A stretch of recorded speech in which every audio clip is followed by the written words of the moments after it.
Assalamualaikum warahmatullahi wabarakatuh. Anak-anak, gimana kabarnya hari ini? Semua sehat ya? Alhamdulillah. Kita berharap semuanya, kita dan keluarga kita selalu diberikan kesehatan lahir dan batin, sehingga dapat melakukan aktivitas di hari ini dalam keadaan penuh semangat, cerah, ceria, sehingga dalam beraktivitas bisa berjalan dengan lancar dan sukses. Ya anak-anak, untuk materi pembelajaran hari ini, mari kita awali dengan bacaan Fatihah. Al-Fatihah.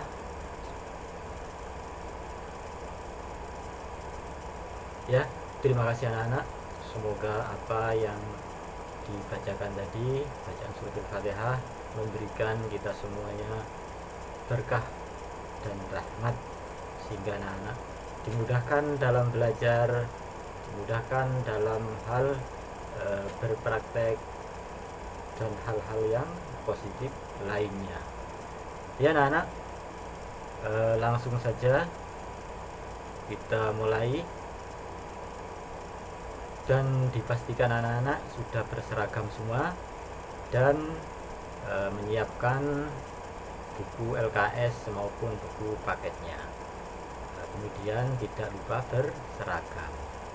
Ya anak, saya menyampaikan materi pada hari ini, yaitu melanjutkan pada materi yang kemarin, yaitu pengertian kerajinan bahan keras, kemudian prinsip kerajinan dan keunikan bahan keras. Pada keunikan bahan keras, yaitu ada beberapa macam, yaitu tentang keragaman dan muatan nilai. Kemudian di LKS ada, seperti akan baca. Kemudian aspek kerancangan produk kerajinan. Ya, kita melanjutkan dari materi yang kemarin tersebut. Nah, bab 1. Jadi kita masih pada bab 1. Nah, jadi bahasanya cukup banyak di sini.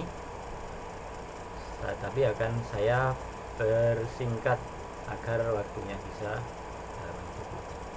Kemudian yang kemarin A sudah pengertian kerajinan bahan keras, B sudah yaitu prinsip kerajinan dan keunikan bahan keras.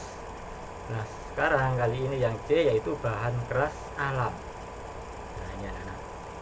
Bahan keras alam adalah bahan untuk kerajinan yang diperoleh dari alam. Jadi bahan tersebut bisa diperoleh dari alam secara langsung. Kemudian yang memiliki sifat pejal. Nah, sifat pejal itu artinya adalah lentur, memiliki kelenturan. Kemudian solid, kuat, padat, dan tidak mudah berubah bentuk. Nah, itu ya. Contoh adalah kayu, bambu, dan rotan. Nah, jadi anak-anak tahu kan sifatnya kayu itu bagaimana, terus bambu dan rotan. Nah, itu sifatnya pejal, solid, kuat, padat. Ya, terutama rotan, pejal kalau mempunyai sifat kelenturan. Kemudian yang kedua yaitu kerajinan bahan keras memiliki sifat kuat dan tahan lama jika dirawat dengan baik. Jadi anak-anak kan tahu kayu itu bila tidak terkena air, terkena hujan atau terkena panas akan tahan lama. Atau rotan juga, bambu juga begitu sama. Saya lanjutkan, kebanyakan bahan keras yang digunakan untuk produk fungsional yang tahan lama. Ya, tadi. Kemudian yang ketiga yaitu contoh bahan keras alam. Kayu misalnya, kayu terdiri dari beberapa jenis, antara lain kayu pinus, jati, dan kelapa. Setiap jenis kayu memiliki ciri dan serat kayu yang berbeda-beda. Jadi anak-anak, jadi kayu ada yang bersifat keras, ada yang lebih lunak. Misalnya kayu jati itu memiliki kekerasan, kemudian kayu misalnya kayu waru, kayu randu itu sifatnya agak lunak. Terus kemudian mempunyai ciri khas dan kelebihan masing-masing antara kayu yang bersifat keras dan lunak. Kemudian memiliki lingkaran tahun. Nah, gimana sih cirinya atau cara kita mendeteksi lingkaran tahun? Anak-anak memotong kayu, kemudian di situ ada serat-serat yang melingkar di dalamnya, mulai yang terkecil sampai yang terbesar. Nah, itu menunjukkan bahwa tanda-tanda lingkaran tahun, umurnya berapa gitu bisa dilihat dari situ. Kemudian tahan lama dan dapat dibentuk dengan cara diukir, digergaji, dan diamplas. Jadi kayu bisa digergaji, diukir, dan diamplas. Nah, ini. Kemudian kayu kapuk lambe Albizia memiliki bobot ringan. Ya, itu tadi. Kalau kayu jati, mauni, keruing itu memiliki bobot yang berat. Kemudian sebagian kayu dapat memuai karena perubahan suhu atau cuaca, kecuali kayu jati. Jadi karena kekuatannya dan kekokohannya, kayu jati memiliki kekuatan atau ketahanan terhadap cuaca. Kemudian bambu, batangnya kuat tetapi mudah lapuk jika terkena air terus menerus. Jika anak-anak mempunyai kerajinan atau menyimpan bahan dari bambu, harus dirawat yang betul-betul supaya tidak terkena cuaca maupun air.